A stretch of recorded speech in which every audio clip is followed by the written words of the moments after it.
France Pak బాంబుల దాడి ఈ నగరాల్లో హెచ్చరిక. ఈ విషయాలను తెలియాలంటే గనక వీడియో మీరు కంప్లీట్‌గా చూడండి. అప్పుడే మీకు కంప్లీట్ ఇన్ఫర్మేషన్ ఏంటో అర్థమవుతుంది. అదేవిధంగా చాలా మంది వీడియో చూస్తున్నారు గానీ లైక్ అండ్ కామెంట్ చేయట్లేదు. దయచేసి లైక్ అండ్ కామెంట్ చేయండి. లైక్ అండ్ కామెంట్ చేయడం వల్ల ఈ ఇన్ఫర్మేషన్ అంతా మనం చాలా మందికి తెలియజేసేవాళ్ళం అవుతాం. అదేవిధంగా చాలా మంది సబ్స్క్రైబ్ చేసుకోవడం మాత్రం మర్చిపోతున్నారు. దయచేసి సబ్స్క్రైబ్ చేసుకోండి. సబ్స్క్రైబ్ చేసుకోవడం వల్ల నేను చేసే ప్రతి ఒక్క అప్డేట్ మీరు ముందుగానే పొందగలుగుతారు. ఫ్రెండ్స్, ఆపరేషన్ సింధూర్‌కు ప్రతిస్పందనగా పాకిస్తాన్ వరుస దాడులకు పాల్పడుతోంది. జమ్మూ కాశ్మీర్ పఠాన్‌కోట్, ఉధంపూర్‌లోని సైనిక స్థావరాలే లక్ష్యంగా పాకిస్తాన్ దాడులకు పాల్పడుతోంది. మార్గదర్శకాల ప్రకారం ధీటుగా తిప్పికొడుతోంది భారత సైన్యం. ఇప్పటి వరకు ఎటువంటి ప్రాణ నష్టం, ఆస్తి నష్టం వాటిల్లలేదని ఇండియన్ ఆర్మీ ప్రకటించింది.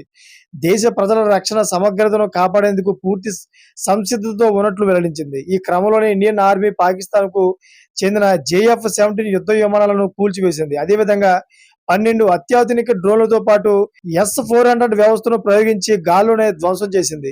ఈ మేరకు జేఎఫ్-17 యుద్ధ విమానాలను కూలిపోయినట్లు పాకిస్తాన్ కూడా ధృవీకరించింది.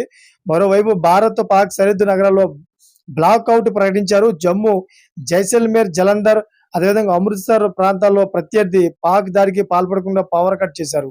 ఈ విధంగా అయితే పలు నగరాల్లో అయితే హైలైట్ చేశారు, హెచ్చరికలు జారీ చేశారు. Thanks for watching friends.